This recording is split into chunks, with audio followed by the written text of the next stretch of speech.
Hello viewers, welcome to কর্মসংস্থান online. প্রত্যেককে স্বাগত জানাচ্ছি কর্মসংস্থান অনলাইন ইউটিউব চ্যানেলের আরেকটি নতুন ভিডিওতে। ওয়েস্ট বেঙ্গল পাবলিক সার্ভিস কমিশনের তরফ থেকে যে ক্লার্কশিপ এক্সামিনেশন হয়েছিল তার কিন্তু একটা গুরুত্বপূর্ণ আপডেট প্রকাশিত হয়েছে। যে আপডেটটি প্রকাশিত হয়েছে সেখানে বলা হয়েছে ৯,৬৯৩ জন ক্যান্ডিডেটকে কিন্তু যে কম্পিউটার টাইপিং টেস্ট রয়েছে তার জন্য কিন্তু রাখা হয়েছে। অন স্ক্রিন আপনারা এই অফিসিয়াল নোটিফিকেশনটি দেখতে পাচ্ছেন। এর ডাউনলোড লিঙ্ক আপনারা সরাসরি আমাদের যে টেলিগ্রাম চ্যানেল রয়েছে কর্মসংস্থান অনলাইন, সেখানে আপনারা সরাসরি পেয়ে যাবেন। অফিসিয়াল ওয়েবসাইটে একটু প্রবলেম রয়েছে, আপনারা সরাসরি আমাদের টেলিগ্রাম চ্যানেল থেকে ডাউনলোড করে নিন। ডেসক্রিপশন বক্সে কিন্তু লিঙ্ক দেওয়া থাকবে। এছাড়াও কী বলা হচ্ছে অফিসিয়াল নোটিফিকেশনে বিস্তারিত আপনাদের সঙ্গে তুলে ধরছি।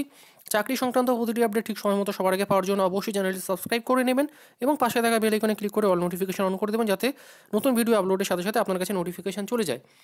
এখানে আরেকটা গুরুত্বপূর্ণ বিষয় যেটা বলা হচ্ছে সেটা হচ্ছে যাদের নাম এই লিস্টে রয়েছে তাদের কিন্তু কী করতে হবে, ডকুমেন্টস প্রথমে আপলোড করতে হবে। ঠিক আছে, কম্পিউটার টাইপিং টেস্টের জন্য তার আগে ডকুমেন্টস ভেরিফিকেশন যে প্রসেস রয়েছে সেটা কমপ্লিট করতে হবে।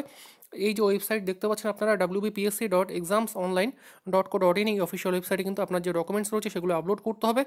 উইথ একটা কিন্তু অ্যানেক্সচার দেওয়া রয়েছে, অ্যানেক্সচার বি, সেটা কিন্তু আপলোড করতে হবে। ঠিক আছে, কত তারিখ থেকে আপনারা করতে পারবেন সেটা হচ্ছে 22শে ডিসেম্বর থেকে 5ই জানুয়ারি পর্যন্ত কিন্তু এই যে প্রসেস রয়েছে এটা আপনাকে কিন্তু কমপ্লিট করতে হবে। আপনার যে ডকুমেন্টস রয়েছে সেটা আপলোড করতে হবে এবং অ্যানেক্সচার বি যে ফর্ম রয়েছে বি এবং সি সেটা আপনাকে কিন্তু আপলোড করতে হবে। ঠিক আছে, তারপরেই কিন্তু আপনাকে কিন্তু কম্পিউটার টাইপিং টেস্টের জন্য ডেট দেওয়া হবে। তো এখানে মোটামুটি যতগুলো পেজ রয়েছে আপনাদের বলে দিচ্ছি আমি।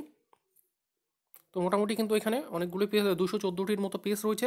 একদম শেষের দিকে আপনারা কিন্তু যে ফরম্যাট রয়েছে যেগুলো আপনাকে আপলোড করতে হবে সেগুলো কিন্তু আপনারা ডাউনলোড লিঙ্ক পেয়ে যাবেন, অ্যানেক্সচার সি এই ফর্মটি লাগবে। ঠিক আছে, কী কী ডকুমেন্টস আপনাকে আপলোড করতে হবে এখানে কিন্তু ক্লিয়ারলি মেনশন করা রয়েছে।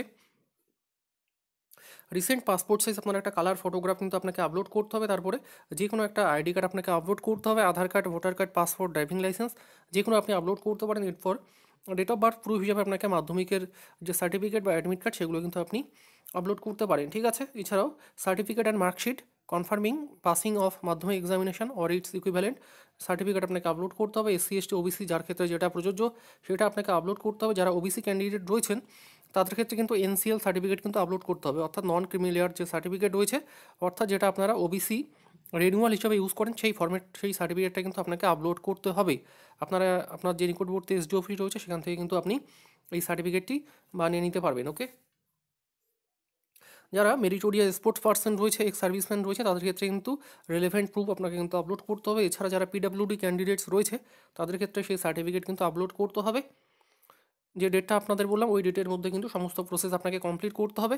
পিডিএফটির ডাউনলোড লিঙ্ক আমি দিয়ে দিচ্ছি, আপনারা সেখান থেকে ডাউনলোড করে আপনার নেম আপনারা একটু সার্চ দিয়ে চেক করে নেবেন যদি আপনারা পরীক্ষা দিয়ে থাকেন। ঠিক আছে, এটা একটা আপডেট ছিল আপনাদের জন্য। ধন্যবাদ।